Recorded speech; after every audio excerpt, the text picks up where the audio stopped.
Սահմանադրական բարեփոխումների անհրաժեշտությունը ի սկզբանե շատերը պայմանավորեցին իշխանության վերարտադրման խնդրով։ Սահմանադրական բարեփոխումների հանձնաժողովի անդամ Գևորգ Դանիելյանը համոզված է, որ սա տեղին ձևակերպում չէ, եւ եթե իշխանությունը վերարտադրության խնդիր պետք է լուծեր, կարող է լուծել նաեւ գործող սահմանադրությամբ, վստահեցրեց Գևորգ Դանիելյանը, անդրադառնալով նաեւ կառավարման շուրջ առաջ քաշված իրարամերժ տեսակետներին։ Մի կուսակցություն կոնկրետ դաշնակցությունը հայտնել է, որ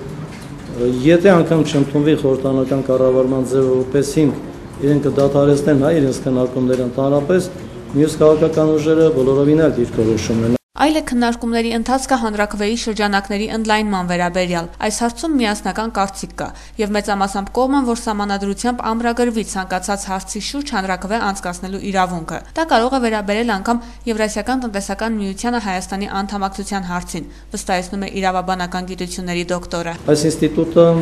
չի աշխատել ինչ-ինչ պատճառներով եւ իրեն չի արդարացրել։ Մենք հանրաքվե ունեցել ենք միայն մեկ անգամ։ Հանձնաժողովի անդամը գոհ է նաև հանրային քննարկումների ընթացքից, անկախ նրանից, որ իր կարծիքով հաճախ ոչ մասնագիտական գնահատականներ են հնչում նույնիսկ մասնագետների կողմից։ Սահմանադրական փոփոխությունները չեն նախատեսում պաշտոնյային պատասխանատվության ենթարկելու այլ եղանակ, քան դա ժողովրդի հույսին թողնելն է։ Պետք է ունենաք հնարավորություն գնահատելու, նախ պետք է դա այդ բոլորը լինի հրապարակային, որպեսզի կարողանաք վերլուծել եւ հասկանալ ինչ է տեղի ունեցել։ Եվ այդ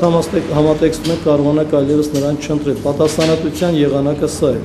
Իսկ բարեփոխումներից հետո երկրորդ խնդիրը, որ Գևորգ Դանիելյանը անհրաժեշտ է համարում լուծել, դրանց իրականացման հարցում հետևողական լինելն է։